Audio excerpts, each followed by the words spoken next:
Portugal vive de incoerências. Os professores condenados voltam à escola, os radicais celebram mortes como se fossem mais um meme online. Bispos confundem intolerância com ingenuidade. E ainda temos políticos a aplaudir vandalismo. Enquanto isso, as nossas autárquicas viraram um autêntico reality show. E ainda temos uma empresa que tenta maquilhar a criminalidade bem debaixo do nosso nariz. Hoje vamos atravessar todos esses temas, desde a educação à política. E da fé à segurança. Tudo sem filtros e sem paninhos quentes.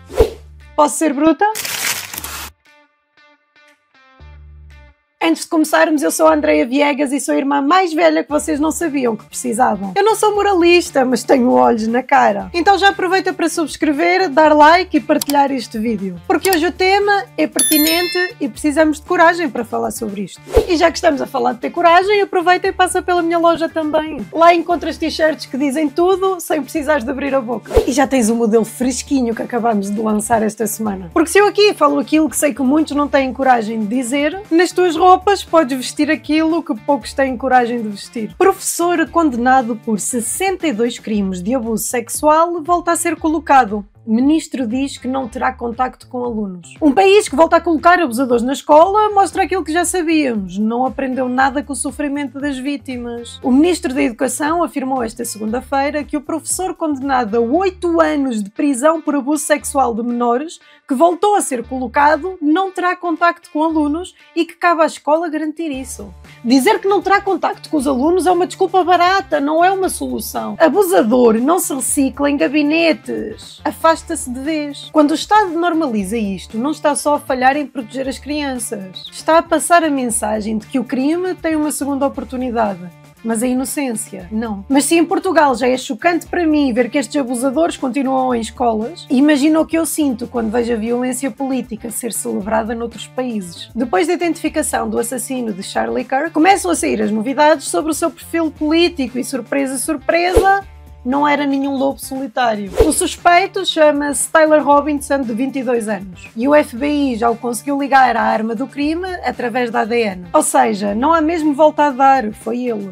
Quanto à motivação, tudo aponta para a ideologia. Acredita-se que Robinson tinha se tornado radicalizado depois de frequentar a mesma universidade onde aconteceu o tiroteio. Não foi nada de um ataque sem sentido. Havia uma clara carga política no gatilho. Mas Robinson tem pouco a dizer sobre o que aconteceu. No entanto, a sua família e o namorado, sim, um homem biológico atualmente em transição de género, estão a cooperar com as autoridades. A cereja podre no topo desta notícia é que as frases estavam gravadas com memes da cultura online. Eram literalmente munições ideológicas. Quem ainda acha que isto foi só um golpe aleatório está mesmo a tentar tapar o sol com a peneira. Só que como se não bastasse a violência deste assassinato, começou a surgir um movimento online de celebração pela morte de Charlie Kirk. E já temos mesmo até publicações onde pedem que o mesmo seja feito com outros políticos ou ativistas. A verdade é que isto já não é debate político, é terrorismo embrulhado em hashtags. Monarque II diz: não odeias o suficiente a comunicação social e os especialistas em tudo das TVs. Ou concordas comigo ou morres. Estes são os valores de abril da esquerda e da CNN ou da SIC.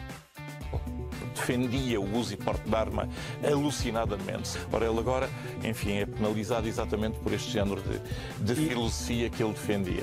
De um conservadorismo reacionário, devo aliás dizer, reacionário. Também ele ter sido alvejado, como é que isto vai tudo ser aproveitado pelos apoiantes do presidente americano? Apoiantes e pelo movimento. A crítica ao armamento até pode existir, mas utilizá-la para relativizar a morte de alguém? Isto é a prova de como parte da nossa imprensa já não é sobre dar notícias, é sobre o militar. De um lado, vocês têm Charlie Kirk, que defendia o porte de arma, sim, para se poder proteger a si, à sua família ou até mesmo à sua propriedade. No entanto, nunca baleou ninguém. Do outro lado, vocês têm um jovem de esquerda e que se diz anti-armamento. No entanto, assassinou brutalmente alguém. Entendi. O problema é este aqui, achar que precisa de armas para se defender. E depois temos, como sempre, o público a brilhar. Nos Estados Unidos, há pessoas a serem despedidas por publicações sobre Charlie Kirk.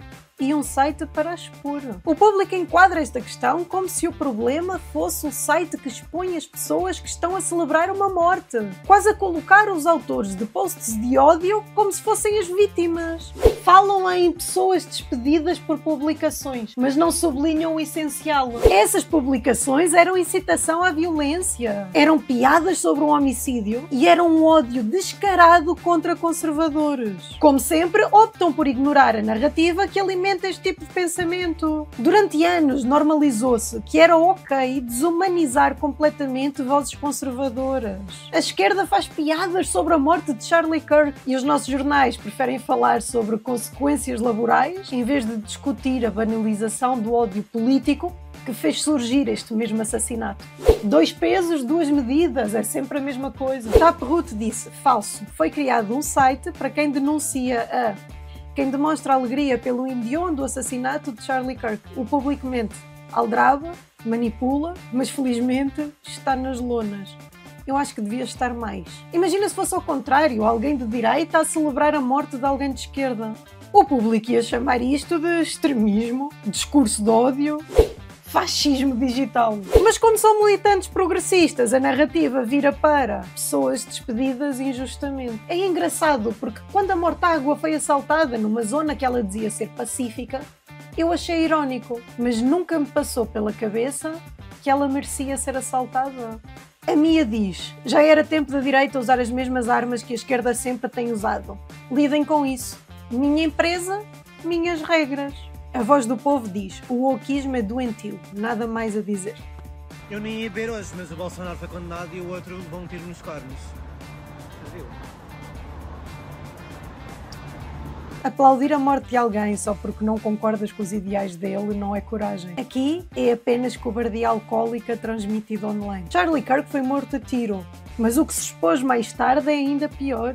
Uma cultura que banaliza a violência contra adversários políticos e uma empresa que decide relativizar esta morte em vez de expor o problema, o ódio. Se fosse à direita, chamariam de fascismo. Como é à esquerda? É só um bocadinho de mau gosto. Mas já que falamos de ódio mascarado de discurso, vale a pena olhar para até como dentro da Igreja se tenta confundir a tolerância com a ingenuidade. O Presidente dos Bispos não reconhece como católicos quem é contra imigrantes e promove xenofobia. José Ornelas lamenta que a legislação sobre estrangeiros e nacionalidade tenha mais proibição do que inclusão. A mensagem de acolhimento do patriarca até soa bonita, mas nós não podemos confundir o que ele está a querer dizer com ser burro. Receber quem quer trabalhar e integrar-se é virtude.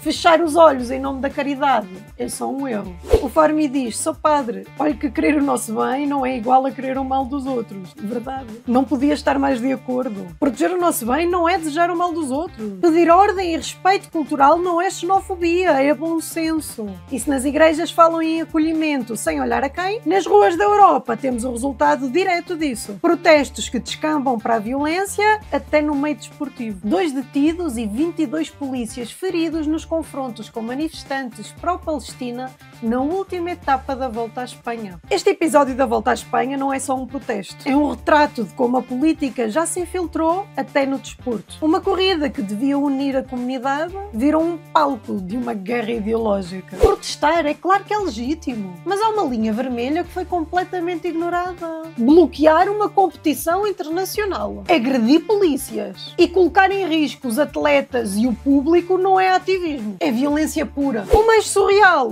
foi ver o próprio primeiro-ministro a elogiar estes arruaceiros, como se transformar ruas em autênticos campos de batalhas fosse coragem ideológica. Não é! Democracia não é fazer barulho sem regras, muito menos vandalismo com bandeiras políticas. Democracia é debate, voto e lei. O chefe do governo espanhol elogia manifestantes que interromperam Volta à Espanha. Elogia. Quando o chefe do governo legitima e elogia este tipo de comportamento, o que o impede de elogiar quem amanhã decide começar um incêndio? Quando o Estado é o primeiro a fechar os olhos à violência, estamos a transmitir uma mensagem perigosa. Vale tudo, pela causa certa. Apoiar arruaceiros não é governar. É abrir a porta ao caos e transformar o protesto numa anarquia institucionalizada. Os vídeos mostram que não houve uma manifestação pacífica. Houve pancadaria, vandalismo e um confronto direto com a polícia. A esquerda que aplaude este comportamento devia ter coragem de admitir o que é. São só vândalos a tentar lutar por uma causa sem sentido. Se começarmos a aceitar isto como sendo algo normal, estamos a fazer um convite para que todas as manifestações se tornem um palco de violência. E não são só os protestos que mostram a decadência. Basta olhar para as eleições autárquicas para entendermos o nível dos candidatos políticos que nos querem governar. A candidata do Chega à autarquia de Chamusca tem conta no OnlyFans. Não estou a cometer nenhum crime, conta Iris Ascensão. A auditoria diz que Dores Meira gastou mais de 100 mil euros do cartão de crédito da autarquia. É de novo o candidato à Câmara de Setúbal. PS tem criminosos condenados e terroristas nas listas autárquicas. O Partido Socialista está no centro de uma nova polémica. Um ex-membro das FP25 é candidato em Setúbal e uma autarca condenada por corrupção recandidata-se em Aroca. Candidato autárquico do Chega foi despedido do INEM por furtar combustível. É vergonhoso pensar no estado em que vão ficar as nossas autarquias. Desde mulheres com conta no OnlyFans a autarcas que torram mais de 100 mil euros num cartão público, passando por criminosos condenados e até gente que foi apanhada a furtar combustível. Isto já não é exceção, parece que virou regra. Em vez de listas propostas, temos listas de cadastros. A política local virou um concurso de escândalos. E claro, malta a infringir a lei à luz do dia. Rei Suevo diz: em Rio Tinto, Gondomar, no distrito do Porto, uma socialista arrancou, pisou e partiu um cartaz do Chega para a junta de freguesia em pleno dia e de cara destapada. Depois pegou no cartaz e levou-o.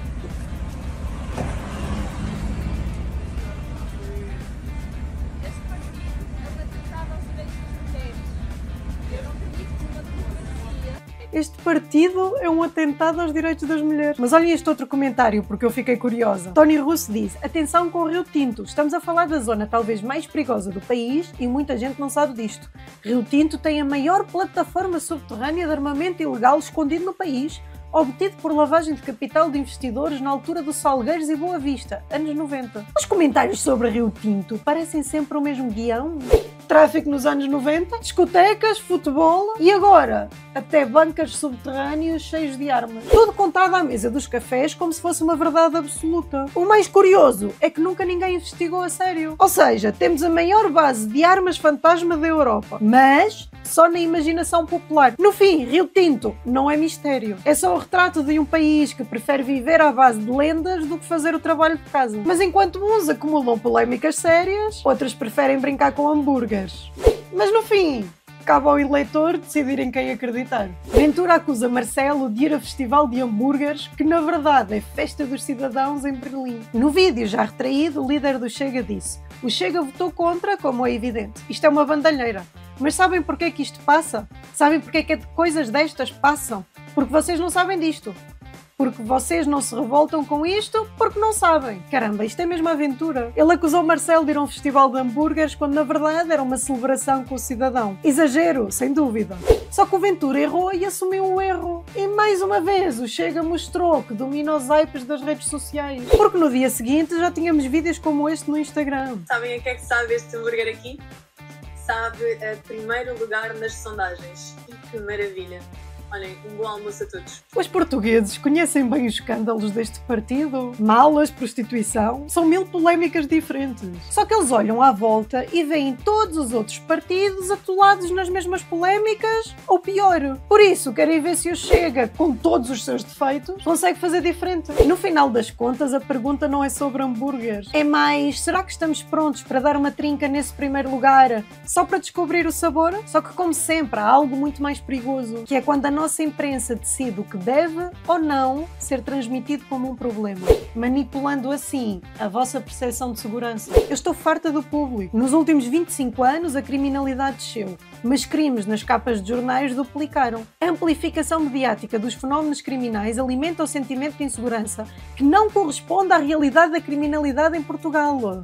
Depois perguntam porque é que eu estou farta do público, e por causa disto, vamos aos números oficiais para vocês entenderem o que está a acontecer. Os roubos a residências subiram quase 11%. As violações estão nos níveis mais altos da última década. A criminalidade violenta aumentou na generalidade. Isto não é invenção nem propaganda, é estatística. O vosso truque é olharem para a criminalidade geral, onde entram multas, pequenos furtos, contraordenações e depois escondem o que realmente assusta, a violência.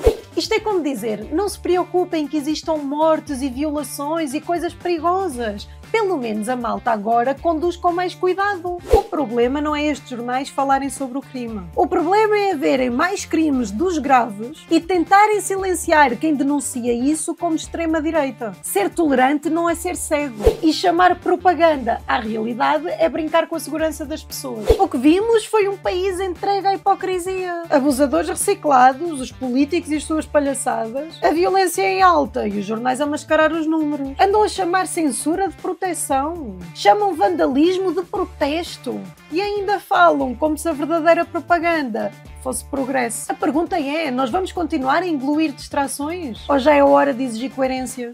Eu não me vou calar, mas e tu? Agora, se este vídeo te fez pensar, partilha. E se te incomodou, partilha ainda mais. Deixa aqui nos comentários, para ti, vandalismo é protesto ou cobardia? Achas que é coerente celebrar a morte de um adversário político, mas chamar censura quando chega à conta? E os candidatos às nossas autarquias? São solução? Ou só mais um retrato da nossa decadência? Mas claro, não te esqueças de subscrever ao canal, deixar aquele like maroto e seguir-me nas outras redes. Ah, e se quiseres ir ainda mais fundo, junta-te ao canal de membros. Lá tens acesso a conteúdo exclusivo e antecipado, bastidores e discussões que não chegam ao público em geral. Porque a verdade mais crua não é para todos, é só para quem tem estômago. Vocês já sabem, por aqui diz o que ninguém tem coragem de dizer. Mesmo que doa, mesmo que incomode e mesmo que seja à bruta.